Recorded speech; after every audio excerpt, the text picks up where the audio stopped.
கர்த்தர் இந்த நாளை தந்தபடியினால் நான் தேவாதி தேவனுக்கு நான் நன்றி செலுத்துகிறேன். விசேஷமாக இந்த மாதத்தின் இந்த முதல் ஆராதனையிலும் கர்த்தர் நம்மோடு இடைப்பட்டால் நன்மையான காரியங்களை நம்முடைய வாழ்க்கையில் செய்வாராக.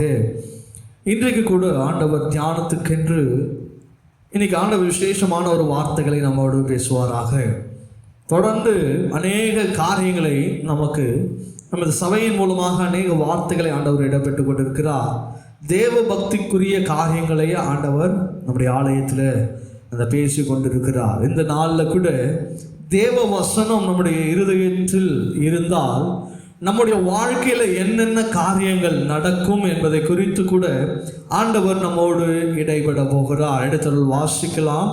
யோபின் புஸ்தகம் 22ஆம் அதிகாரம் 22ஆம் வசனத்தை வாசிக்க கேட்போம். யோபின் புஸ்தகம் 22ஆம் அதிகாரம் அதனுடைய 22ஆம் வசனத்தை வாசிக்கிறேன். அவர் வாயினின்று பிறந்த வேத பிரமாணத்தை ஏற்றுக்கொண்டு அவர் வார்த்தைகளை உம்முடைய இருதயத்தில் வைத்து கொள்ள வேண்டுகிறேன் என்று சொல்லி யோபு ஆண்டவர் இங்கே நமக்கு சொல்லுகிறவராக இருக்கிறார். ஆண்டவருடைய வசனங்களை நம்முடைய இருதயத்திலே, அந்த பிரமாணங்களை நம்முடைய இருதயத்தில் காத்து கொண்டு நடக்க வேண்டுகிறேன் என்று சொல்றார். அப்போ ஜனங்கள் இந்த வார்த்தைகளுக்கு, வசனங்களுக்கு அதிக முக்கியத்துவத்தை இந்த நாளில் தருகிறதில்லை, அந்த நாட்களிலும் தருகிறதில்லை.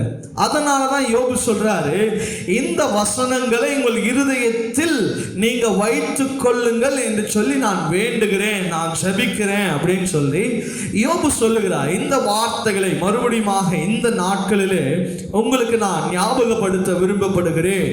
ஆண்டவரிடத்திலிருந்து பிறப்பப்படுகிறதான வார்த்தைகள், வசனங்களை நீங்கள் உங்கள் இருதயத்தில் வைத்து கொள்ளும்படியாக ஆண்டவர் ஒரு விசையாக உங்களிடத்தில் வேண்டுதலை வைக்கிறார். ஏன் நாம் இந்த வார்த்தைகள், தேவனுடைய வசனங்களை நாம் இருதயத்தில் வைக்க வேண்டும் என்று சொன்னால், கடைசி காலத்தில் இப்பேற்பட்ட கூடுகைகள் நடைபெறாது. நன்றா புரிஞ்சு கொள்ளுங்க. கடைசி காலத்தில் சபைகள் இருக்கவே இருக்காது. சபைகளை என்ன பண்ணுவாங்க? மூடிடுவாங்க. சபைகளில் ஆண்டுடைய வார்த்தைகள் பேசப்படாது. நீங்க கைகளில் வைத்திருக்கிறதான வேதாகமங்கள் இருக்காது. எல்லாவற்றையும் எரித்து விடுகிறதான கடைசி காலங்கள் நெருங்குகிறது. இப்போவே பார்த்தீங்கன்னா ஆராதனைகளை என்ன பண்ணுறாங்க? அநேக இடங்களில் நடத்தக்கூடாது என்று சொல்லி இப்போ அநேக ஆர்டர்களே தமிழ்நாட்டில் வந்துருச்சு. அநேக சபைகளை இன்னைக்கு மூடிக்கொண்டிருக்கிறாங்க. இதையெல்லாம் நான் ஏன் உங்களுக்கு நினைப்பூட்டுகிறேன் என்று சொன்னால், நாம கடைசி காலத்தில் நெருங்கி கொண்டிருக்கிறோம் என்பதை நீங்க உணர்ந்து கொள்ளணும். உங்க கையில் இந்த வேதாகமத்தை இருக்கிற வரைக்கும் தான் நீங்க வேதத்தை வாசிக்க முடியும். அதனால உங்களால முடிஞ்ச வரைக்கும் எவ்வளோ வசனங்களை நீங்கள் மனப்பாடம் பண்ணி கொள்ள முடியுமோ, எவ்வளோ இந்த வசனத்தை உங்கள் இருதயத்தில் வைத்து கொள்ள முடியுமோ, அவ்வளோ வசனங்களை நீங்கள் படித்து உங்கள் இருதயத்தில் வேண்டிக் கொள்ளுகிறேன் என்று சொல்லி யோபு சொல்றார். ஹல்லேலூயா. அவர் அந்த காலத்தில் சொன்ன வார்த்தை இன்றைக்கு இந்த நடைமுறையில வார்த்தைகள் நிறைவேறி கொண்டிருக்கிறது. நாம கடைசி காலத்தில் வந்து விட்டோம் என்பதில் எந்த மாற்று கருத்துகளும் இல்லவே இல்லை. ஹல்லேலூயா. அதனால நீங்க ஆண்டுடைய வார்த்தைகளை அதிகமாக தியானிங்க, ஆண்டுடைய வசனத்தை அதிகமாக மனப்பாடம் பண்ணுங்க. உங்க இருதயத்தில் எவ்வளோக்கு எவ்வளோ ஆண்டுடைய வார்த்தைகளை நீங்க என்ன பண்ணணும்? உங்க இருதயத்தில் விதைக்க முடியுமா விதைங்க. ஏன்னா தீர்க்க தரிசன புத்தகங்களில் சொல்லப்பட்டிருக்குதான வார்த்தை என்ன தெரியுமா?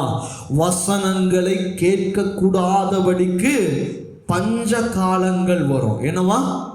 வசனங்களை கேட்கக்கூடாதபடிக்கு. இப்போ அரிசி இல்லை அப்படின்னு சொன்னால் அரிசி பஞ்சோன்றோம், தண்ணி இல்லாத காலத்தில் தண்ணி பஞ்சோன்றோம். அதுபோல வசனங்களை நம்ம காதுகளிலே கேட்கக்கூடாதபடிக்கு எங்க கூட்டம் நடக்கும், எங்க போய் நம்ம கலந்து கொள்ளலாம், எப்போ தேவ வார்த்தை கேட்கிறோம் அப்படின்ற ஒரு பஞ்ச காலம், கொடிய காலம்.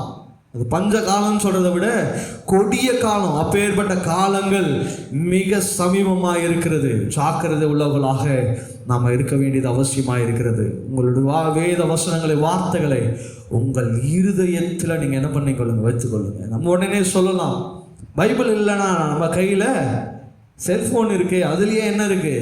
பைபிள் இருக்குது. கையில் இருக்கிற பைபிளையே விட்டு வைக்கல, செல்ஃபோனை விட்டு வச்சுருவாங்களா? இல்லையா? அது எல்லாவற்றையும் முடக்குகிறதான காலகட்டங்கள் மிக சமீபமாக இருக்கிறது. அதனால நாம தேவ வசனத்தை இருதயத்தில் வைத்து கொண்டு அதிலே வாழ்கிறவர்களாக மாற்றப்பட வேண்டும். இந்த வசனங்கள் எல்லாம் உங்கள் இருதயத்தில் நீங்கள் வைத்து கொண்டால் உங்கள் வாழ்க்கையில் என்ன காரியங்கள் நடைபெறும்னு சொல்லி ஒரு 6 காரியங்கள் இருக்கிறது. கொடுக்கப்பட்டிருக்கிற நேரத்துக்கு முன்பாகவே கர்த்தர் நம்மோடு இடைபடுவாராக. வாசிப்போம். சங்கீதம் புஸ்தகம் 119 சங்கீதம் அதனுடைய 11 வசனத்தை நாம் வாசிக்க கேட்போம். 119 சங்கீதம் அதனுடைய 11 வசனத்தை வாசிக்க கேட்போம். நான் உமக்கு விரோதமாக பாவம் செய்யாதபடிக்கு உமது வாக்கை என் இருதயத்தில் வைத்து வைத்தேன் என்று சொல்லுகிறான். ஹல்லேலூயா. முதலாவது உங்க இருதயத்தில் வசனம் இருக்கும் என்று சொன்னால், உங்க இருதயத்தில் வார்த்தை இருக்கும் என்று சொன்னால், நீங்கள் செய்கிறதான காரியம் என்ன தெரியுமா? கர்த்தருக்கு விரோதமாக பாவம் செய்யவே மாட்டீங்க. ஹல்லேலூயா. சத்தமா சொல்லாமா? ஹல்லேலூயா.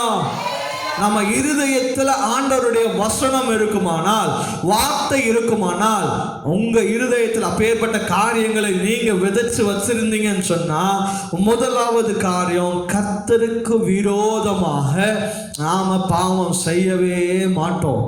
ஆனால் இன்னைக்கு நிறைய காரியங்கள் ஆண்டவருக்கு பிரியமில்லாத செய்கைகளை செய்கிறது நிமித்தம் என்ன காண்பிக்க முடிகிறது என்று சொன்னால், நம்முடைய இருதயத்தில் வசனங்களை நாம் வைக்கவில்லை. ஆண்டவருடைய வசனங்களுக்கு நாம் அதிக முக்கியத்துவத்தை கொடுக்கிறதில்லை. அதுதான் பாருங்க, நான் உமக்கு விரோதமாய் பாவம் செய்யாதபடிக்கு உமது வாக்கை என் இருதயத்தில் வைத்து வைத்தேன். என் இருதயத்தில் வசனம் இருக்கிறதுனால நான் எப்பொழுதும் ஆண்டவருக்கு விரோதமா பாவம் செய்ய மாட்டேன். ஏன்னா வசனம் உங்களை என்ன பண்ணுன்னா புடமிடும், உங்களை சீர்படுத்தும், உங்களை ஸ்திரப்படுத்தும். நீ மற்றவங்களுக்கு விரோதமாக ஏதாவது பேசும்போது உடனே இருதயத்தில் வரும், நீ இப்படி பேசக்கூடாதுன்னு வசனம் சொல்லுகிறது, நீ இப்பேற்பட்ட காரியங்களை செய்யக்கூடாதுன்னு வசனம் சொல்லுகிறது. நீ கெட்ட வார்த்தைகளை நீ பேசும்பொழுது வாயிலிருந்து உள்ளிருந்து இந்த வசனம் இருக்குமானால் பேசும். நீ கெட்ட வார்த்தையை பேசக்கூடாதுன்னு வசனம் சொல்லுகிறது. தேவையில்லாத வார்த்தைகளை பேசக்கூடாதுன்னு வசனம் சொல்லுகிறது. தேவையில்லாத இடங்களுக்கு நீ போகக்கூடாதுன்னு சொல்லி வசனம் சொல்லியிருக்கிறது. இன்னைக்கு சாட்சியில் கூட கேட்டோம், ஒரு கோயிலுக்கு என்ன பண்ணணும், செக்யூரிட்டியாக இருக்கணும்னு சொன்னாங்க. ஆனால் அவருடைய இருதயத்தில் வசனம் இருந்தபடினா, நான் என்ன பண்ண மாட்டேன், நான் ஆண்டவரை தேடுகிற பிள்ளை, நான் அந்த காரியத்தை செய்ய மாட்டேன், எனக்கு வேலை இல்லைனாலும் பரவாயில்ல. இதுதான் ஆண்டவருடைய வசனம். வார்த்தை நமக்குள்ள கிரியை செய்கிறது. நம்ம எந்த அளவுக்கு உள்ள வார்த்தைகளை வச்சிருக்கிறோமோ, எந்த அளவுக்கு நம்ம ஆண்டவருக்கு முக்கியத்துவத்தை கொடுக்கிறோமோ, அந்த அளவுக்கு நம்ம ஆண்டவருக்கு நெருங்கின பிள்ளைகளாக இருப்போம். பாவம் நம்மை என்ன பண்ணாது, மேற்கொள்ளவே மேற்கொள்ள. அதே சங்கீதம் புஸ்தகம் 40 சங்கீதம் 40:8 வாசிக்க கேட்போமா? 40:8. என் தேவன் உமக்கு பிரியமானதை செய்ய விரும்புகிறேன், உமது நியாய பிரமாணம் என் உள்ளத்திற்குள் இருக்கிறது என்று சொன்னேன். அப்போ பாருங்க, நான் என் தேவனுக்கு பிரியமானதை செய்யணும் அப்படின்னு சொன்னா எனக்குள்ள என்ன இருக்கணும், அவருடைய நியாயப்பிரமாண வார்த்தை இருக்கணும். ஆண்டவருக்கு நீங்க பிரியமா வாழணும்னு நீங்க நினைச்சிட்டீங்கன்னு சொன்னா அந்த வார்த்தையே போதும். உங்களுக்குள்ள இருக்கிற வார்த்தையே கிரியை செய்யும். அநேகருக்கு நம்ம வார்த்தையை தெரிஞ்சிருக்கிறதுனால தான் ஒரு சில இடங்களுக்கு போகக்கூடாது, ஒரு சில காரியங்களை செய்யக்கூடாது, ஒரு சில விஷயங்களை இதெல்லாம் செய்யக்கூடாது, இதெல்லாம் சாப்பிடக்கூடாது அப்படின்னு சொல்லி நாம் அறிந்திருக்கிறோம். ஏன் அறிந்திருக்கிறோம் சொன்னா, அந்த வார்த்தை நம்மை போதிக்கிறதா இருக்கிறது. இதை ஏசாயா தீர்க்கதரிசன புத்தகம் என்ன சொல்றாருன்னு சொன்னா, 51 அதிகாரம் அதோட 7 வசனத்தை சீக்கிரமா எடுத்து வாசிங்க. ஏசாயா எழுதின தீர்க்கதரிசன புத்தகம் 51 அதிகாரம் அதனுடைய 7 வசனம் இப்படியாக சொல்லுகிறது, நீதியை அறிந்தவர்களே, என் வேதத்தை இருதயத்தில் பதித்திருக்கிற ஜனங்களே, எனக்கு செவி கொடுங்கள். மனுஷரின் நிந்தைக்கு பயப்படாமலும் அவர்கள் தூஷணங்களால் கலங்காமலும் இருங்கள். ஹல்லேலூயா. என்ன சொல்லுகிறது என்று சொன்னால், வசனம் உனக்குள்ள இருக்குமானால், வார்த்தை எனக்கு உங்களுக்குள்ள இருக்குமானால், ஆண்டவருடைய வார்த்தைக்கு நீங்கள் செவி கொடுப்பீர்கள் என்று சொன்னால், ஆண்டவருடைய வார்த்தையை நீங்க கேட்கிறவர்கள் என்று சொன்னால், நீங்க என்ன பண்ண மாட்டீங்களா? பயப்படாமலும் கலங்காமலும் இருப்பீங்க. ஹல்லேலூயா. ஏன் நமக்குள்ள பயம் வருதுன்னு சொன்னா, ஆண்டோட வார்த்தை உள்ள கிரியை செய்யல. வார்த்தை இருக்குது ஆனா கிரியை செய்யல, விசுவாசம் கிரியை செய்யல. ஆண்டவர் சொல்ற, உனக்காக யாவையும் நான் செய்து முடித்திருக்கிறேன்ற வார்த்தை நமக்குள்ள இருக்கிறது. அந்த விசுவாசம், அந்த நம்பிக்கை நமக்குள்ள கிரியை செய்யல. ஏன்னா அந்த வார்த்தையை நம்ம வச்சிருக்கிறோம், ஆனா அதை நம்புகிறது அல்ல. ஹல்லேலூயா, ஹல்லேலூயா. அப்ப அந்த வார்த்தை உங்களுக்குள்ள இருக்குமானால், அந்த வார்த்தை உங்களுக்குள்ள இருக்குமானால் நீங்க கிரியை செய்வீங்களா இருப்பீங்க. நீங்க பயப்பட மாட்டீங்க. நீங்க என்ன பண்ண மாட்டீங்க? மனுஷன் ஐயோ இதை சொல்லிடுவானோ அதை பண்ணிடுவானோன்னு சொல்லி நாம கலங்க மாட்டோம். அப்ப ஆண்டோடைய வார்த்தைக்கு நீங்கள் முக்கியத்துவத்தை கொடுக்கிறவர்களா இருப்பீர்கள் என்று சொன்னால், நீங்க யாருக்கும் பயப்பட மாட்டீங்க. நீங்க யாருக்காகவும் நீங்க என்ன பண்ண மாட்டீங்க? கலங்காமல் இருப்பீங்க. அப்ப ஆண்டவர் வார்த்தை உங்க வாழ்க்கையில என்னெல்லாம் செய்கிறது என்று பாருங்க. நீங்க ஆண்டவருடைய வார்த்தையை விசுவாசிக்கிறவர்களா, கீழ்ப்படுகிறவர்களா, அதன்படி நடக்கிறவர்களா இருப்பீங்கன்னு சொன்னா, முதலாவது என்ன இருக்காது? பாவம் உங்களுக்குள்ள இருக்காது. அடுத்து என்னன்னா, நீ ஆண்டவருக்கு பிரியமாய் நடப்பீங்க. அடுத்து நீ யாருக்கும் பயப்பட தேவையில்லை. ஆண்டவருக்கு மாத்திரம் பயந்து நீங்கள் நடந்தீங்கன்னு சொன்னால், ஆண்டவருடைய வார்த்தைக்கு மாத்திரம் நீங்கள் பயந்து நடப்பீங்கன்னு சொன்னால், நீங்கள் யாருக்கும் பயப்பட தேவையில்லை. நீங்கள் யாருக்கும் கலங்கவும் தேவையில்லை. ஹல்லேலூயா, ஹல்லேலூயா. ரெண்டாவது காரணம், தேவ வசனம் நமக்குள்ள இருக்குமானால் நம்முடைய வாழ்க்கையில் என்ன செய்யும்னு சொன்னால், இன்னைக்கு கூட வாசிட்டோம் 37ஆம் சங்கீதம் 37:31. சங்கீதம் 37:31. அவனுடைய தேவன் அருளிய வேதம் அவன் இருதயத்தில் இருக்கிறது, அவன் நடைகள் ஒன்றும் பிசகுவதில்லை. ஹல்லேலூயா, ஹல்லேலூயா. ஆண்டவருடைய வார்த்தை நமக்குள்ள இருக்குமானா, ரெண்டாவது நம்முடைய நடைகள், நம்முடைய காரியங்கள் ஒன்றும் பிசங்காது. அப்படின்னு சொன்னா, நம்முடைய வாழ்க்கையில ஆண்டவர் தீர்மானித்து வைத்திருக்கிற காரியம் நடைபெறும்.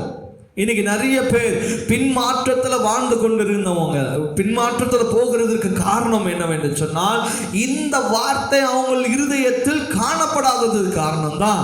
இன்னைக்கு நம்முடைய நடைகள் நிறைய நேரத்தில் நம்ம விழுகிறதுக்கான காரணம், பாவத்தில் விழுகிறதுக்கான காரணம், வியாதியில் விழுகிறதுக்கான காரணம், மற்ற மனுஷனுடைய வலைகளில் விழுகிறதுக்கு காரணம், பிசாசின் பிடிகளில் விழுகிறதுக்கு காரணம் என்னவென்று சொன்னால், இந்த வார்த்தை நமக்குள்ள கிரியை செய்யாததுனால, ஆண்டவருடைய வார்த்தை நம்முடைய இருதயத்தில் இல்லாததுனால நம்முடைய நடைகள் பிசங்கி போகிறதாய் காணப்படுகிறது. ஹல்லேலூயா. இந்த வார்த்தை உங்களுக்குள்ள இருக்குமானா, இந்த வார்த்தை உங்களுக்குள்ள கிரியை செய்யுமானா, உங்களுடைய நடைகள் பிசங்காது.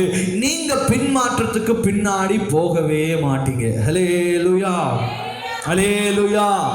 கர்த்தர் என் வாழ்க்கையில நன்மையை செய்வான்னு நீங்க நம்புனீங்க, அதை விசுவாசித்திருக்கிறீங்க, அதையே உறுதியா பிடிச்சிருக்கிறீங்கன்னு சொன்னா, ஆண்டவர் நீங்கள் எதை விரும்புகிறீர்களோ அதை ஆண்டவர் உங்களுக்கு செய்கிறவராக இருக்கிறார். ஹல்லேலூயா, ஹல்லேலூயா. 37ஆம் சங்கீதம் 23 வாசிகளே. அதே 37:23 சொல்லுகிறது, நல்ல மனுஷனுடைய நடைகள் கர்த்தரால் உறுதிப்படும், அவனுடைய வழியின் மேல் அவர் பிரியமாயிருக்கிறார். உங்களுடைய வார்த்தை, நீங்க நல்லவனாக வாழணும்னு சொன்னா, ஆண்டவருடைய வார்த்தை தான் உங்களை நல்ல மனுஷனா நடத்த முடியும். அந்த நல்ல மனுஷனாக நீங்க நடந்தீங்கன்னா, கர்த்தர் உங்கள் நடைகளை என்ன பண்ணுவாரா? உறுதிப்படுத்துகிறவராக இருக்கிறார். நம்ம விழமாட்டோம், நம்மை அவர் உறுதியாக பிடிச்சு கொள்வார். நம்முடைய கால்கள் ஒவ்வொன்றும் எடுத்து வைக்கும் போது நம்முடைய கால்களை அவர் என்ன பண்றாரா? உறுதிப்படுத்துகிறவராக இருக்கிறார். இந்த மலைகள் எல்லாம் ஏறுறதுக்கு பார்த்துருக்கீங்களா? அந்த மலைகள்லாம் ஏறுறதுக்கு ஒரு விதமான ஷூ யூஸ் பண்ணுவாங்க. இந்த விளையாடுறவங்களை பார்த்துருக்கீங்களா? அவங்களுடைய ஷூவில் பார்த்தீங்கன்னா ஒரு ஸ்பைக்குன்னு சொல்லுவாங்க. அது என்ன பண்ணணும்னா, அவங்கள என்ன பண்ணணும்? தாங்கி பிடிக்கும். மண்ணில் ஓடி போய் நிற்கிறதுக்கான ஒரு அந்த காரியத்தை அந்த ஷூல வச்சிருப்பாங்க. அதே போல மலை ஏறுகிறவர்களுக்கு அந்த கிரிப்னஸ் தரணும்னு சொல்லி அதை கொடுத்துருப்பாங்க. அதே போலதான் ஆண்டவருக்கு நீங்கள் பிரியமாய் நடந்தீங்கன்னு சொன்னா உங்களுடைய கால்களை வழுவி நீங்க கீழே விழாதபடிக்கு உங்களுடைய நடைகளை என்ன பண்ணுவார் ஆண்டவர்? உறுதிப்படுத்துவார். அப்ப நீங்க என்ன பண்ணணும்னா கர்த்தருக்கு பிரியமான மனுஷனாக நீங்க வாழணும் அப்படின்னு சொல்லி வசனம் சொல்லுது. நீங்க பிரியமான மனுஷனா வாழணும் அப்படின்னு சொன்னா எதனால நீங்க பிரிய மனுஷனா வாழ முடியும்? நீங்க பிரியமாய் நடக்கிறீங்களா நடக்கலையான்னு எது உங்களுக்கு சொல்லும்? ஆண்டவருடைய வசனமே உங்களுக்கு அதை போதிக்கிறதா இருக்கிறது. ஹல்லேலூயா, ஹல்லேலூயா. அதுதான் சொல்லுகிறது, உங்களுடைய நடைகளை உறுதிப்படுத்தும். அதே யோபு புத்தகம் 23ஆம் அதிகாரம் 11ஆம் வசனம் இப்படியாய் சொல்லுகிறது. யோபு 23ஆம் அதிகாரம் அதனுடைய 11ஆம் வசனம் இப்படியாய் சொல்லுகிறது, அவர் வசனங்களை கைகொள்ளுகிறவர்களுக்கு என்ன நடக்கும் என்று சொன்னார், என் கால்கள் அவர் அடிகளை பற்றி பிடித்து அவருடைய நெறியை விட்டு நான் சாயாமல் அதை கை கொண்டே. ஹல்லேலூயா. வசனத்தின்படி நீங்க நடந்தீங்கன்னா வலதுபுறம் சாய மாட்டீங்க, இடதுபுறம் சாய மாட்டீங்க. உங்களுடைய கால் அடிகள் உறுதியா இருக்கும். இன்னைக்கு நிறைய வேலையில் நமக்கு தேவைன்னு வரும் பொழுது, ஓ இந்த மனுஷங்கிட்ட போய் கேட்கலாமா, அந்த மனுஷங்கிட்ட கேட்கலாமா, வலதுபுறம் சாயலாமா, இடதுபுறம் சாயலாமான்னு சொல்லி உங்களுடைய அடிகள் ஏன் இன்னைக்கு தடுமாறி கொண்டிருக்கிறதுன்னு சொன்னா அவரை நீங்க உறுதியா பிடிக்காததுனால்தான், அவருடைய வசனம் உங்களுக்குள்ள இல்லாததுனால்தான். ஆண்டவர் எனக்காக செய்வார் என்ற நம்பிக்கை உங்களுக்கு இருக்கும் பொழுது கர்த்தர் காகத்தை கொண்டு உங்களை போஷிக்க வல்லவராக இருக்கிறார். ஹல்லேலூயா, ஹல்லேலூயா. உங்கள் நடைகள் பிசங்காதபடிக்கு நீங்கள் எச்சரிக்கையாக இருங்கள். இதே இன்னொரு வசனம் சொல்லுகிறது.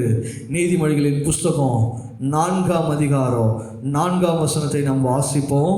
இந்த நடைகளை பருத்தி வசனம் சொல்லப்படுகிறதான 4ஆம் அதிகாரம் 4ஆம் வசனம், அவர் எனக்கு போதித்து சொன்னது, உன் இருதயம் என் வார்த்தைகளை காத்து கொள்ள கடவது, என் கட்டளைகளை கைக்கொள், அப்பொழுது பிழைப்பாய். நீ உயிரோடு இருக்கணும் அப்படின்னு சொன்னா என் வார்த்தையின்படி நடக்கணும்.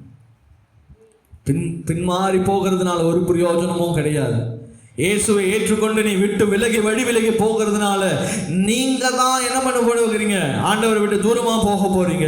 ஆனால் உங்கள் நடைகளை பிசங்காதபடிக்கு உங்களுடைய பின்மாற்றத்திலிருந்து இன்னைக்கு ஆண்டவருக்கு நேராக திரும்புங்க. ஒருவேளை இந்த ஆராதனை முடிச்சுட்டு போன பிறகு என் வாழ்க்கை ஒண்ணுமே மாறலேன்னு சொல்லி நீங்க கலங்கி தவிக்க வேண்டியது அவசியம் இல்லை. என் ஆண்டவரிடத்தில் என் காரியங்களை நான் ஒப்பு கொடுத்துட்டேன், அவர் எல்லாவற்றையும் பார்த்து கொள்வார் என்ற விசுவாச நிச்சயத்தோடு இந்த வார்த்தைகளை உறுதியாய் பிடிச்சு கொள்ளுங்க. உங்களுடைய நடைகள் பிசங்கவே பிசங்காது. ஹல்லேலூயா, ஹல்லேலூயா. மூன்றாவது காரியம், வார்த்தை, தேவனுடைய வார்த்தை உங்களுக்குள்ள இருக்குமானா மூணாவது வருகிறதான காரியம் என்ன தெரியுமா? எரேமியா புத்தகம் 15ஆம் அதிகாரம் 16ஆம் வசனம் ரொம்ப முக்கியமான விஷயம், எல்லா மனுஷனுக்கும் தேவையான அவசியப்படுகிற விஷயம். 15-16 கிடைத்தவுடனே அவைகளை நான் பண்ண உட்கொண்டேன், உம்முடைய வார்த்தை எனக்குள் என்ன பண்ணுமா? முதலாவது சந்தோஷமும் என் இருதயத்தில் மகிழ்ச்சியுமாய் இருந்தது. சேனைகளின் தேவனாகிய கர்த்தாவே, உம்முடைய நாமம் எனக்கு தரிக்கப்பட்டிருக்கிறது. ஹல்லேலூயா, ஹல்லேலூயா. மூன்றாவது காரியம், ஆண்டவருடைய வசனம் வார்த்தை உங்களுக்குள்ள இருக்குமானா நீங்க எப்போதும் சந்தோஷமா இருப்பீங்க. ஹல்லேலூயா. இந்த உலகத்துல எல்லாருமே நம்ம நினைக்கிறது, நான் எல்லா நேரமும் எப்படி இருக்கணும்? சந்தோஷமா இருக்கணும், நான் மகிழ்ச்சியா இருக்கணும் அப்படின்னு நம்ம நினைச்சிட்டு இருக்கிறோம். இன்னைக்கு கிறிஸ்துவனுடைய வாழ்க்கையில பாருங்க, எவ்வளோ துக்கம் இருந்தாலும் சரி, எவ்வளோ பிரச்சனை வந்தாலும் சரி, எவ்வளோ போராட்டம் வந்தாலும் சரி, ஆண்டவருடைய வசனத்தின்படி வாழ்கிறவங்க சந்தோஷமா இருப்பாங்க. ஹல்லேலூயா. துக்கம் வந்துருச்சு, போராட்டம் வந்துருச்சு, மரணம் வந்துருச்சு, கட்டுகள் வந்துருச்சுன்னு சொல்லி கவலைப்பட மாட்டாங்க. அதாவது நான் சொல்லுகிறது, ஆண்டவருடைய வசனத்தை உண்மையாய் பிடித்திருக்கிறவர்கள் கைப்பிடிச்சிருக்கிறவங்களை ஆண்டவர் என்ன பண்ணுவாராம், எப்படும் அவனை மனமகிழ்ச்சியாக வச்சிருப்பார். அவனுக்கு ஏராளமான பிரச்சனை இருக்கும், அவன் தலையே போகிற அளவுக்கு கஷ்டம் இருக்கும், அவனுடைய கடன் பிரச்சனை அவ்வளோ பெருசாக இருக்கும். ஆனாலும் அவனுக்குள்ள ஒரு சந்தோஷம், ஏன்னா அந்த வார்த்தை அவனுக்குள்ள இருக்கிறதுனாலே. ஹல்லேலூயா, ஹல்லேலூயா, ஹல்லேலூயா. ஏன் சந்தோஷமா இருக்கிறான்னு சொன்னா, அந்த வசனம் அவனுக்குள்ள இருக்கிறதுனால அவனை பொல்லாத வழிகளிலிருந்து அவனை விளக்குகிறதா இருக்கிறது. ஹல்லேலூயா. இந்த உலகத்தில் இருக்கிறவன் பிரச்சனை இருக்கிறவன் என்ன பண்ணுவான் தெரியுமா? நான் எப்படா சாவேன் அப்படின்னு சொல்லி காத்துட்டு இருப்பான். ஆனால் இதுவே தேவனுடைய வசனத்தின்படி நடக்கிறவனா இருந்தால் என்ன தெரியுமா சொல்லுவான்? ஆண்டவரே, எப்போப்பா என் பிரச்சனையை மாற்ற போறீங்க, எப்போ ஆண்டவரே என் சூழ்நிலையை மாற்ற போறீங்க அப்படின்னு சொல்லி அவன் உறுதிப்பட்டவனாக இருப்பான். அதான் வசனம் சொல்றது. 119ஆம் சங்கீதம் அதனுடைய 101ஆம் வசனம் இப்படியாக சொல்லுகிறது. 119ஆம் சங்கீதம் 101ஆம் வசனம் இப்படியாக சொல்லுகிறது. ஆண்டவரே, உம்முடைய வசனத்தை நான் காத்து நடக்கும்படி சகல பொல்லாத வழிகளுக்கும் என் கால்களை விலக்குகிறேன் அப்படின்னு சொன்னா, நான் எப்பேற்பட்ட சூழ்நிலை இருந்தாலும் நான் தவறான பாதைக்கு போக மாட்டேன். என் பணம் தேவைன்னு சொல்லி நான் என்ன பண்ண மாட்டேன், நான் ஞாயிற்றுக்கிழமைக்கு வேலைக்கு ஓட மாட்டேன். எனக்கு தேவை இருக்குதேன்னு சொல்லி நான் என்னுடைய தேவனுடைய நேரத்தை நான் திருட மாட்டேன். ஆண்டவருக்கு கொடுக்கிறதான காரியத்தை, என் செலவிடுகிற நேரத்தை நான் என்ன பண்ண மாட்டேன், பொல்லாத வழிகளுக்கு நேராக நான் செலவிட மாட்டேன். இன்னைக்கு நிறைய பேருக்கு அநேக பிரச்சனை உண்டு, கடன் பிரச்சனை உண்டு, எனக்கு போராட்டம் உண்டு, கஷ்டம் நஷ்டங்கள் உண்டுன்னு சொல்லி ஆண்டவருடைய நேரத்தை என்ன பண்ணி கொண்டு இருக்கிறோம், திருடி கொண்டு இருக்கிறோம். இதனால உங்களுடைய பொல்லாப்போ உங்களுடைய கஷ்டங்களும் தீர்ந்துருமோ தவிர ஒண்ணுமே நடக்காது. நீங்க அப்படி நினைச்சிருக்கலாம், நான் ஞாயிற்றுக்கிழமை வேலைக்கு போனா எனக்கு டபுள் சம்பளம் கிடைக்கும் தான், ஆனா அதனால ஒரு நன்மையும் நமக்கு கிடைக்கவே கிடைக்காது. ஹல்லேலூயா. அதுதான் வசனம் சொல்லுது. நீங்கள் மகிழ்ச்சியா இருக்கணும்னா, சந்தோஷமா இருக்கணும்னா உங்களுக்குள் தேவ வார்த்தை இருக்க வேண்டும். ஹல்லேலூயா, ஹல்லேலூயா. ஆண்டவர் இந்த விஷயத்துல காம்ப்ரமைஸ் பண்ணவே மாட்டார். ஆண்டவரை விட்டுட்டு அந்த இடத்தை வேற எதுக்கு கொடுத்தாலும் சரி, நல்லா கவனிங்க, ஆண்டவருக்கு தவிர நீங்கள் அதுக்கு, அதாவது அவருடைய இடத்திற்கு நீங்க கொடுக்கிற முக்கியத்துவத்தை வேற யாருக்காவதோ, வேற மனுஷனுக்காகவோ, இல்லை வேற ஏதாவது வேலைக்காகவோ, இல்லை பணத்திற்காகவோ, பொருளுக்காகவோ நீங்க அந்த முக்கியத்துவத்தை கொடுத்துட்டீங்கன்னு சொன்னா அந்த காரியத்தை உங்களிடத்திலிருந்து எடுத்து விடுவார். புரியுதுங்களா? அப்புறம் நீங்க மகிழ்ச்சி இல்லாம தான் சுத்திட்டு இருக்கிறோம். அந்த வார்த்தை எனக்குள்ள இருக்கும்பொழுது தான் மன மகிழ்ச்சி. ஆண்டவர் இந்த விஷயத்துல மட்டும் அவர் ஒத்துக்கவே மாட்டார். அவருக்கு கொடுக்கிற இடத்த வேற யாருக்காவது கொடுத்துட்டீங்க அப்படின்னு சொன்னா ஆண்டவர் அதை ஒத்துக்கவே மாட்டார். இல்லையா? எல்லாருக்கும் ஒரு நெருக்கமான மனுஷங்க இருப்பாங்க. சரி, எனக்கு நெருக்கமானவங்க எங்கள் மனைவி இருக்கிறாங்கன்னு வச்சுக்கோங்களேன். அப்படின்னா அவங்கள அப்படி நினச்சிட்டு இருக்கும் போது, ஆனால் அவங்க வேற ஒருத்தருக்கு, அவங்க தகப்பனுக்கோ தாய்க்கோ இல்லை சகோதரிக்கோ இல்லை மற்ற உறவினர்களுக்கோ என்ன தவிர அவங்களுக்கு முக்கியத்துவத்தை கொடுத்தா எனக்கு எப்படி இருக்கும்? வருத்தமாக இருக்கும். நான் என்ன பண்ணுவேன்? அவங்களோட போய் சண்டை போடுவேன், இல்லையா? அதுபோல தான் ஆண்டவர், நாம நினைக்கிறத காட்டிலும் ஆண்டவர் இந்த உறவில் ரொம்ப பொறாமை கொள்கிற மனுஷன். ஹல்லேலூயா. மறந்து போயிடாதீங்க. ஆண்டவர் சும்மா இருக்கிறாருன்னு நினைச்சுக்காதீங்க. ஆண்டவர் இந்த காரியத்தை ஏத்துக்கவே மாட்டார். அவருக்கு கொடுக்கிற கணத்தை நீங்க அவருக்கு கொடுங்க, அவருக்கு கொடுக்கிற மரியாதை அவருக்கு கொடுங்க, அவருக்கு கொடுக்கிற பயத்தை அவருக்கு கொடுங்க, அவருக்கு கொடுக்க வேண்டிய பக்தி அவருக்கு கொடுங்க, அவருக்கு கொடுக்க வேண்டிய இடத்தை அவருக்கு நீங்க கொடுங்க. ஹல்லேலூயா, ஹல்லேலூயா. இன்னைக்கு நிறைய பேர் மற்ற காரியங்களுக்கு கொடுத்துட்டு இன்னைக்கு இழந்துட்டு உட்காந்துட்டு இருக்கிறாங்க. ஆண்டவருக்கு கொடுக்க வேண்டிய விஷயத்தை தவிர அதிகமாய் நான் இவங்களை நேசிக்கிறேன், அவங்கள நேசிக்கிறேன், என் வண்டியை நேசிக்கிறேன், என் வீடை நேசிக்கிறேன், இன்னைக்கு ஒன்றும் இல்லாம தரித்திரனை போல உட்காந்துட்டு இருப்பாங்க. ஒருவேளை நீங்க உங்க சிந்தைகளில் இப்பேற்பட்ட காரியங்களை நீங்கள் வைத்திருப்பீர்கள் என்று சொன்னால் இன்றைக்கு உங்களை ஆராய்ந்து பாருங்க. ஆண்டவருக்கு கொடுக்க வேண்டிய இடத்தை நீங்க வேற யாருக்காவது கொடுத்து வச்சிருப்பீங்கன்னா, இந்த சத்திய வசனங்களை கேட்டுக்கொண்டிருக்கிற தேவஜனமே, இன்றைக்கு நீங்கள் மனம் திரும்புங்கள். ஆண்டவருக்கு கொடுக்க வேண்டிய இடத்தை நீங்க கொடுக்கும் பொழுது கர்த்தர் உங்களை என்ன பண்ணுவாரு? மன மகிழ்ச்சியாய் வைப்பார். ஹல்லேலூயா. அதான் யோபு சொல்றான் 23:12, நான் ஆகாரத்தை விட, என்னுடைய ஆகாரத்தை விட ஆண்டுடைய வார்த்தைக்கு நான் அதிகமாய் முக்கியத்துவத்தை கொடுக்கிறேன். என்னவா? ஆகாரத்தை சாப்பிட்டா தான் நம்ம இன்னைக்கு உயிரோடு இருக்க முடியும். ஆனால் யோபு சொல்றான், என் ஆகாரத்தை விட நான் தேவனுடைய வார்த்தைக்கு மிக முக்கியத்துவத்தை கொடுக்கிறேன். சங்கீதக்காரன் சொல்லுகிறான் 19, இந்த வார்த்தை எப்படி இருக்கிறதுனா தேனிலும் மேலானது. ஹல்லேலூயா. அவன் அந்த வார்த்தை எவ்வளவு ருசித்து இருப்பான். அதனால சொல்றான் பாருங்க, இந்த தேனை விட, இந்த உலகத்தில் தேன் தான் மிகவும், அதாவது ஒரிஜினல் நான் தேன் சொல்றேன், அதை தவிர வேற எதுவுமே டேஸ்ட் கிடையாது. ஆனால் அவன் சொல்லுகிறான், இந்த தேனை காட்டிலும் என் ஆண்டுடைய வார்த்தை மேலானது. ஹல்லேலூயா. இதை சொல்றான் 119ஆம் சங்கீதம் அதோட 72ஆம் வசனம் இப்படியாய் சொல்லுகிறது. 119ஆம் சங்கீதம் 72ஆம் வசனம், அநேகமாயிரம் பொன் வெள்ளியை பார்க்கிலும் நீர் விளம்பின வேதமே எனக்கு நலன் என்று சொல்றான். ஹல்லேலூயா. நீ எத்தனை கோடி வேணாலும் வச்சிருக்கலாம், எத்தனை சவரம் வேணா வச்சிருக்கலாம், எவ்வளோ வெள்ளி வேணா கட்டி கட்டியா வீட்டில் வச்சிருக்கலாம். ஆனால் சங்கீதம் சொல்றான், இவைகளை எல்லாவற்றிலும் தேவனுடைய வார்த்தையே எனக்கு நலமானது. ஹல்லேலூயா. இன்னைக்கு எத்தனை கோடி வச்சிருந்தாலும், இன்னைக்கு பாருங்க, நார்த் இந்தியாவில் ஒரு கிராமமே காணோம். பேஞ்ச மழையில் கிராமம் காணோம், ரோடு காணோம், வீடு காணோம், 1000 பேர் மண்ணிலே புதஞ்சு போயிட்டான். இப்போ ஏற்பட்ட காரியங்கள் எல்லாம் நடக்குது. அவன் எத்தனை கோடி கோடியாக சம்பாதிச்சு வச்சான்னு தெரியாது. ஆனால் அவன் தேவனுடைய வார்த்தையை ஒருவேளை அவன் இருதயத்தில் வைத்திருப்பானா, அவன் அந்த நித்திய ஜீவனை பெற்றிருப்பான். ஹல்லேலூயா. ஹல்லேலூயா. அந்த கோடியாக சம்பாதி வைக்கிற பணமோ பொருளோ எதுவும் நம்மை தேவனுக்கு பிரியமாய் நடத்தாது. தேவனுடைய வசனத்தின்படி நடக்கிற நீங்களும் நானும் தான் மகிழ்ச்சி உள்ளவர்களாய் காணப்படுவோம். ஹல்லேலூயா.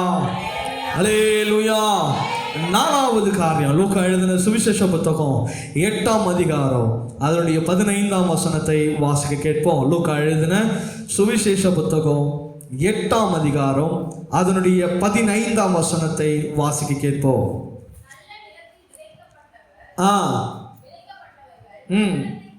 கேட்டு உண்மையும் பொறுமையுடனே பலன் கொடுக்கிறவர்களாக இருக்கிறார்கள். 4வது காரியம், தேவ வசனம் உங்கள் இருதயத்தில் இருக்கும் என்று சொன்னால் நீங்க பலன் கொடுக்கிறவர்களா இருப்பீங்க. பலன் கொடுக்கிறேன்னு சொன்னா இந்த சரீரத்தில் உங்கள் ஆவிக்குரிய வாழ்க்கையில நீங்கள் பலன் கொடுப்பீங்க. நல்ல நிலத்தில் விதைக்கப்பட்ட விதையோ, நல்ல நிலம் என்பது நம்முடைய இருதயத்தை குதிக்கிறது. விதை என்பது ஆண்டவருடைய வார்த்தையை குறிக்கிறது. இந்த விதையை நல்ல நிலத்தில் நீங்கள் விதைப்பீர்கள் என்று சொன்னால் நீங்கள் பலன் கொடுக்கிறவர்களாக இருப்பீங்க. ஆனால் உங்களுடைய விதையை நீங்கள் வழி அருகேயோ பாறையிலோ முட்களிலோ விதைத்தீர்கள் என்று சொன்னால் அது முழுமையான பலனை கொடுக்காது. அதனால தேவனுடைய வசனத்தின்படி நீங்கள் காத்து நடக்கும் பொழுது அந்த வசனத்தை நல்ல நிலத்தில் நீங்கள் விதைப்பீர்கள் என்று சொன்னால் அது உங்களுக்கு பலனை கொடுக்கும், நல்லது நடக்கும். அதுதான் உங்களை நன்மையின் பாதைகளை நடத்தும். இதைதான் சொல்றார் பாருங்க அப்போஸ்தலனாகிய பவுல் கொலோசியருக்கு எழுதின நிருபம் 1ஆம் அதிகாரம் அதனுடைய 10ஆம் வசனத்தை வாசிக்கலாம். சூப்பரா சொல்லியிருப்பாரு. கொலோசியர் 1ஆம் அதிகாரம் அதனுடைய 10ஆம் வசனம். கொலோசியர் 1ஆம் அதிகாரம் அதனுடைய 10ஆம் வசனம். கலைகளை தந்து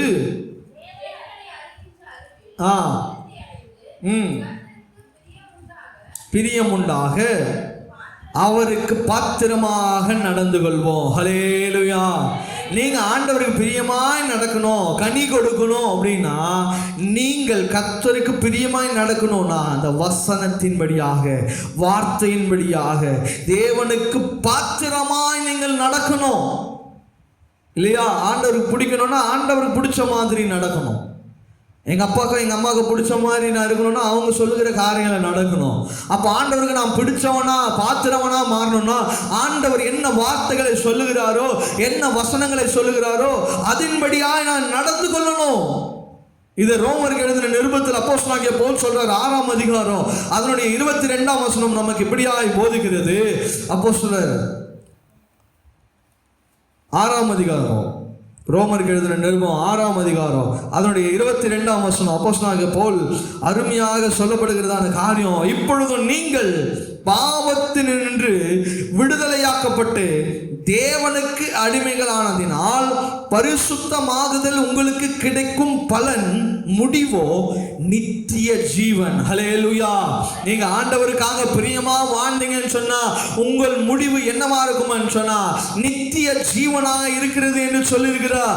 அந்த பலனை நீங்கள், இந்த முடிவில் நீங்கள் நித்திய ஜீவனை பெற்றுக்கொள்ளுகிறவர்களா இருப்பீங்க. நித்திய ஜீவன் சொன்னா அழியாத வாழ்க்கை. இந்த உலகத்துல நீங்க மரிச்சு அடக்கம் பண்ணப்படுகிறீங்க இல்லையா? உங்களை எடுத்து போய் குழியில வச்சிருவாங்க. அதுக்கப்புறம் நமக்கு ஒரு வாழ்க்கை உண்டு. அந்த வாழ்க்கை தான் நம்ம ஆண்டவரோடு நித்தியமாய் வாழ்கிற வாழ்க்கை. ஹல்லேலூயா. அநேக பேர் இதை விசுவாசிக்கிறது இல்லை, அநேக பேர் நம்புகிறது இல்லை. ஆனால் கிறிஸ்துவர்களாகிய நீங்களும் நானும் நம்புகிறது காரணம் என்ன தெரியுமா? என் ஆண்டவராகிய இயேசு கிறிஸ்து அவர் மரித்து 3ஆம் நாள் உயிரோடு எழுந்து அவர் எங்க போனாரு? பரலோகத்துக்கு எடுத்துக்கொள்ளப்பட்டார். ஹல்லேலூயா. அதே நிச்சயத்தோடு இந்த உலகத்தில் நாம அவருடைய வார்த்தைகளுக்கு கீழ்ப்படிந்து நடக்கும் பொழுது நாமளும் மரித்து அடக்கம் பண்ணப்பட்டு அவரோடு கூட எடுத்துக்கொள்ளப்படுவோம். அதுதான் நமக்கு கொடுக்கப்பட்டிருக்கிறதான நித்தியமான வாழ்க்கை, நித்திய ஜீவன் வாழ்க்கை. அந்த நித்திய ஜீவனுக்கு அதுதான் பலன் கொடுக்கிற காரியம். அதுதான் நம்முடைய ஆவிக்குரிய வாழ்க்கைக்கு நம்மை நடத்துகிறதான பாதையா இருக்கிறது. நம்ம இதையெல்லாம் இழந்துடக்கூடாது. எபிரேயர் நிருபம் 2ஆம் அதிகாரம் 1ஆம் வசனம் சொல்லுது, இவைகள் எல்லாவற்றிலும் நீங்கள் கவனமாய் இருக்க வேண்டும் என்று சொல்லி வசனம் சொல்லுகிறது. இதை கேட்டுக்கொண்டிருக்கிற என் தேவ ஜனங்களே, ஒருவேளை நித்திய ஜீவன்னா என்ன என்று தெரியாமல் இருக்கலாம், அறியாமல் இருக்கிறான். உங்கள் பாஸ்டர் கிட்ட போய் கேளுங்க, நித்திய ஜீவன்னா என்னன்னு சொல்லி. அந்த அழியாத வாழ்க்கையை கர்த்தர் உங்களுக்காகவும் எனக்காகவும் வைத்திருக்கிறார். ஹல்லேலூயா, ஹல்லேலூயா. 4 காரியங்களை பார்த்தோம். தேவ வசனம் நமக்குள்ள இருக்குமானால், முதலாவது காரியம், கர்த்தருக்கு விரோதமாய் நாம் பாவம் செய்ய மாட்டோம். 2வது, அவருடைய நடைகள், நம்முடைய நடைகள் பிசங்கவே பிசங்காது. 3வது காரியம், வார்த்தை வசனம் நமக்குள்ள இருக்குமானால் எப்பொழுதும் மகிழ்ச்சியாக இருப்போம். 4வது, நாம் பலன் கொடுப்போம் ஆவிக்குரிய ரீதியில். 5வது, எரேமியா புஸ்தகம் 31ஆம் அதிகாரம் 33ஆம் வசனத்தை வாசிக்க கேட்போம். எரேமியாவின் புஸ்தகம், எரேமியா எழுதின தீர்க்கதரிசன புத்தகம் 31ஆம் அதிகாரம் அதனுடைய 33ஆம் வசனத்தை வாசிக்க கேட்போம். எரேமியா 31-33ஆம் வசனத்தை நாம் வாசிக்க கேட்போம்.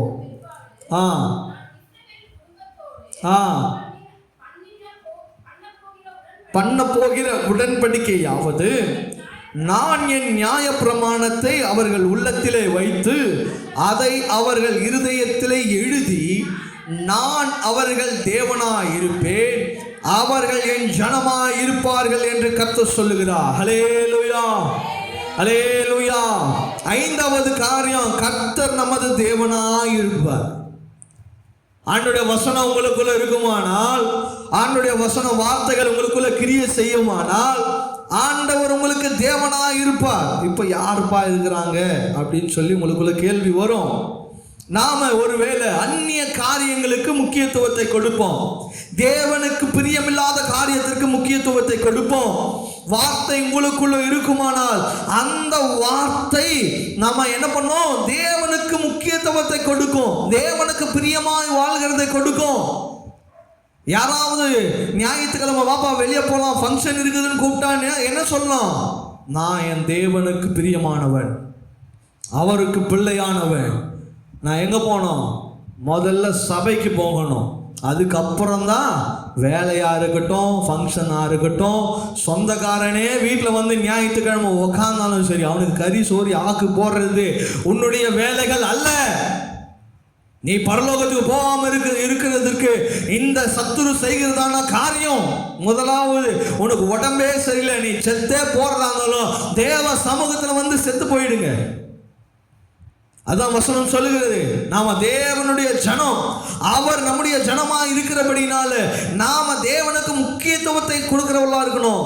மற்ற காரியங்களெல்லாம் பாருங்க, அவங்கவுங்க தேவனுக்கு அவ்வளோ முக்கியத்துவத்தை, அவ்வளோ வைராக்கியமா வாழ்கிறாங்க.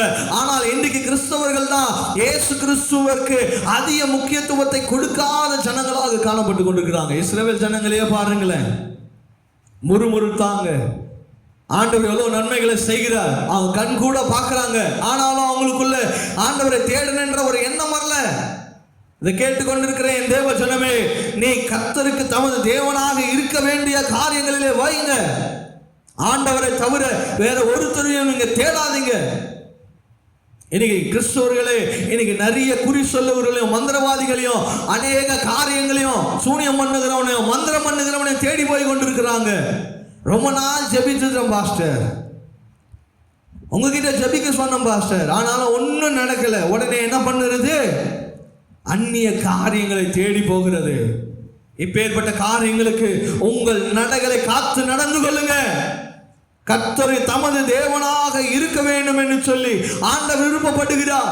உனக்குள்ள வார்த்தைகள் இருக்குமன்னா இப்பேற்பட்ட காரியங்கள் உங்கள் இருதயம் செய்யாது, உங்க கால்கள் ஓடாது, உங்க கைகள் செய்யாது. இன்னைக்கு ஆண்டவருக்கு விரோதமான காரியங்களை நாம செய்கிறதுனால ஆண்டவர் நம்மோடு இருக்கிறது இல்லை என்பதை இன்னைக்கு மறந்து போய் கொண்டிருக்கிறோம். ஞாயிற்றுக்கிழமைனா ஆராதனைக்கு வந்து ஆண்டவரே ஆண்டவரே கூப்பிடுகிறது. அப்படி சபையை விட்டு வெளியே போன உடனே எங்க போகிறது? எவன் நன்மை செய்வான், எவன் கிட்ட போய் வச்சுட்டு வந்துடலாம், எவன் கிட்ட போய் எலுமிச்சம்பழம் வாங்கி வந்துடலாம், ஒரு முட்டை வாங்கி வந்துடலாம். இப்ப ஏற்பட்ட காரியங்கள் சபைகளில் நடந்து கொண்டிருக்கிறது. இதை எச்சரிக்கையாக எடுத்துக்கொள்ளுங்கள். கர்த்தர் இப்பேற்பட்ட காரியங்களுக்கு இடம் கொடுக்கவே மாட்டார்.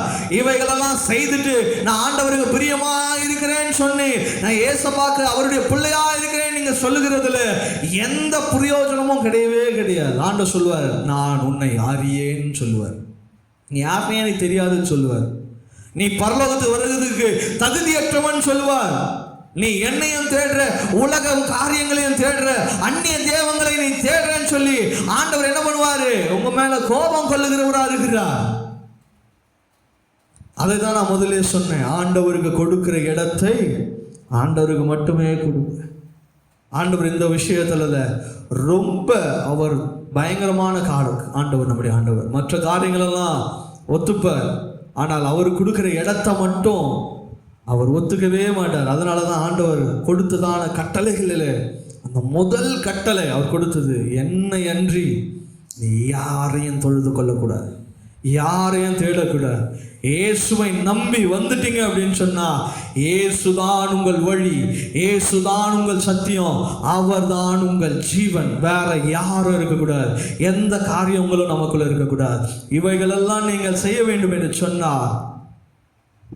இந்த சத்திய வசனம் நமக்குள்ள இருக்க வேண்டும். ஹல்லேலூயா. ஆண்டவர் இயேசுப்பா உங்க கடவுளா இருக்கணுமா? நீங்க இயேசுவுக்கு அவருடைய பிள்ளையா இருக்கணுமா? ஆண்டவருக்கு கொடுக்க வேண்டிய காரியத்தை கொடுங்க. ஆண்டவருக்கு செய்ய வேண்டிய காரியத்தை செய்யுங்க.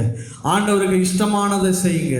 கர்த்தர் உங்களை நடத்த வேண்டிய வழியிலே அவர் நடத்துவார். ஹல்லேலூயா, ஹல்லேலூயா. கடைசி பிலிப்பியர் அப்போஸ்தலனாகிய பவுல் பிலிப்பியருக்கு எழுதின நிருபம் 2ஆம் அதிகாரம், பிலிப்பியர் 2ஆம் அதிகாரம் அதனுடைய 14ஆம் வசனத்தை வாசிக்க கேட்போம். அப்போஸ்தலனாகிய பவுல் பிலிப்பியருக்கு எழுதின நிருபம் 2ஆம் அதிகாரம் அதனுடைய 14ஆம் வசனத்தை நான் வாசிக்கிறேன். நான் வீணாக ஓடினதும் வீணாக பிரயாசப்பட்டதும் இல்லை என்கிற மகிழ்ச்சி கிறிஸ்துவின் நாளிலே எனக்கு உண்டாயிருப்பதற்கு ஜீவ வசனத்தை பிடித்து கொண்டு உலகத்திலே சுடர்களைப் போல பிரகாசிக்க நீங்கள் போதும். அது என்ன வசனம் சொல்லுகிறதுன்னு சொன்னா, நீங்க ஆண்டுடைய வசனத்துக்கு செவி கொடுத்து, ஆண்டுடைய வார்த்தைக்கு கீழ்ப்படுத்து, ஆண்டுடைய வசனத்தின்படி நீங்கள் நடந்து சொன்னா, இந்த உலகத்திற்கு நீங்கள் வெளிச்சம் தருகிறவர்களா இருப்பீர்கள் என்று வசனம் சொல்கிறது. ஹல்லேலூயா, ஹல்லேலூயா. நீங்க பிரகாசிக்கப்பட வேண்டுமா? வெளிச்சம் உண்டாகிறவர்களா இருக்கணுமா? அவருடைய வசனத்தின்படி நடந்து கொள்ளுங்க. நீங்கள் வெளிச்சத்தின் பிள்ளைகளாக இருக்கிறது என்று சொல்லி மத்திய எழுதின சுவிசேஷ புத்தகம் 14:45 வசனம் எல்லாம் சொல்லுகிறது. நாம் வெளிச்சம் தருகிற பிள்ளைகள். ஏனென்று சொன்னால், நாம் இயேசுவால் உண்டாக்கப்பட்டிருக்கிறோம். அவரே மெய்யான ஒளி என்று வசனம் சொல்லுகிறது. இயேசுவை, உங்களை பார்க்கிறவர்கள் உங்களுக்குள் இருக்கிற இயேசுவை பார்க்கணும். என்னப்பா இவங்க இயேசு இயேசுன்னு சொல்கிறாங்க, கிறிஸ்டியன் சொல்கிறாங்க, ஆனால் அவங்களுக்குள்ள இந்த நற்கிரியைகள் இல்லையே, இந்த அன்பு இல்லையே, இவ்வளோ பொறாமை இருக்குது, இவ்வளோ கோபம் இருக்குது அப்படின்ற ஒரு காரியம் நமக்குள்ளே இருக்கக்கூடாது. உங்களை பார்க்குறவங்க உங்கள் முகத்தில் ஒரு வெளிச்சத்தை பார்க்கணும். ஹல்லேலூயா. அந்த வசனம் உனக்குள்ளே இருக்குமானால் நீங்கள் அன்பாகவே நடந்து கொள்வீங்க. அன்பு பொறாமை இருக்காது, எரிச்சல் அடையாது, அடுத்தவனுக்கு விரோதமாய் பேசாது, அடுத்தவனுக்கு விரோதமாக எந்த காரியத்தை செய்யாது, கொலை செய்யாது, திருடாது, விபச்சாரம் செய்யாது, எந்த காரியமும் செய்யாது. அப்போ அன்பு நமக்குள்ள இருக்குமானா, அந்த வசனம் நமக்குள்ள இருக்குமானா, நிச்சயமாகவே ஆண்டவருக்கு பிரியமான வாழ்க்கை நம்ம நடக்கணும். 1 பேதுரு 2:12 வசனம் சொல்லுது, தேவன் நாமம் நமக்குள்ள மகிமைப்படணும். உங்கள் நிமித்தம் என்ன பண்ணுமா? தேவநாமம் மகிமைப்படணும். அவருடைய வருகையில் என்ன சொல்லணுமா? அவர்கள் சொல்லணும், இப்போ இயேசுவை பின்பற்றுகிறவர்கள் இவங்க தேவனுடைய நாமத்தை மகிமைப்படுத்தினார்கள். தேவ தூஷணம் உங்களால் ஆண்டவருடைய நாமம் என்ன பண்ணக்கூடாது? வீணாய் போயிடக்கூடாது. வாசிக்கலாமா? 1 பேதுரு புத்தகம் 2ஆம் அதிகாரம் அதனுடைய 12ஆம் வசனத்தை வாசிக்கலாமா? 1 பேதுரு 2ஆம் அதிகாரம் 12ஆம் வசனம். 1 பேதுரு 2ஆம் அதிகாரம் அதனுடைய 12ஆம் வசனத்தை, புறஜாதிகள் உங்களை அக்கிரமக்காரர் என்று விரோதமாய் பேசும் விஷயத்தில் அவர்கள் உங்கள் நற்கிரியைகளை கண்டு அவற்றின் நிமித்தம் சந்திப்பினாலே தேவனை மகிமைப்படுத்தும்படி நீங்கள் அவர்களுக்குள்ளே நல் நடக்க உள்ளவர்களாய் நடந்து கொள்ளுங்கள் என்று உங்களுக்கு புத்தி சொல்லுகிறேன் என்று வசனம் சொல்லுகிறது. ஹல்லேலூயா. வருகை நாட்களில் உங்களை குறித்து ஒருத்தரும் தேவையில்லாத அநாகரிகமான காரியங்கள், அவசியமற்ற காரியங்களை பேசக்கூடாது. தேவனுக்கு பிரியமானவர்கள், தேவனுடைய வசனத்தின்படி நடந்தவர்கள், தேவனுக்காகவே வாழ்ந்தவர்கள், இப்பேற்பட்ட வாழ்க்கை நமக்குள்ள நடக்கணுமா? எபேசியர் 5ஆம் அதிகாரம் 1ஆம் வசனம் சொல்லுகிறது, அவரை பின்பற்றுகிறவர்களா இருக்கணும். இயேசுவை நீங்கள் பின்பற்றுவீர்கள் என்று சொன்னால், அந்த வார்த்தை, அந்த காரியம், இயேசு எப்படி வாழ்ந்தாரோ, எப்படி நடந்தாரோ, அதன்படி நீங்கள் பின்பற்றும் பொழுது இப்பேற்பட்ட காரியங்கள் உங்கள் வாழ்க்கையில் நடைபெறும். ஹல்லேலூயா. அந்த ஊழியக்காரன் ஃபாலோ பண்ணுறேன், இந்த மனுஷனை ஃபாலோ பண்ணுறேன், அந்த மியூசிக் டைரக்டரை ஃபாலோ பண்ணுறேன், இந்த இவரை ஃபாலோ பண்ணுறேன், அந்த வொர்ஷிப் லீடரை ஃபாலோ பண்ணுறேன், அது அல்ல உங்களுடைய வாழ்க்கை. மனுஷன் எதிலையாவது விழுந்து போவான், ஆனால் என் ஆண்டவராகிய இயேசு கிறிஸ்து எப்பொழுதும் அவர் நேற்றும் இன்றும் என்றும் மாறாதவராக இருக்கிறார். ஹல்லேலூயா, ஹல்லேலூயா. உலகத்தின் சுடர்களாக, வெளிச்சமாக நீங்க மாற வேண்டும் என்று சொன்னால் நீங்கள் இயேசுவை பின்பற்றுகிறவர்களாக இருக்கணும். தேவ வசனம் நமக்குள் இருக்கும் பொழுது அநேக காரியங்களை பெற்றுக்கொள்கிறோம். ஆனால் அதே வார்த்தை நமக்குள் இல்லாததினால அநேக விஷயங்களை நாம் இன்னைக்கு இழந்து கொண்டிருக்கிறோம். நம்முடைய வாழ்க்கையில வார்த்தைகளுக்கு முக்கியத்துவத்தை கொடுத்து நித்திய ஜீவனை பெற்றுக்கொள்வோம். தேவன் தாமே ஆசீர்வதிப்பாராக. நம் கண்களை மூடி நாம் ஜெபிப்போம். ஹல்லேலூயா.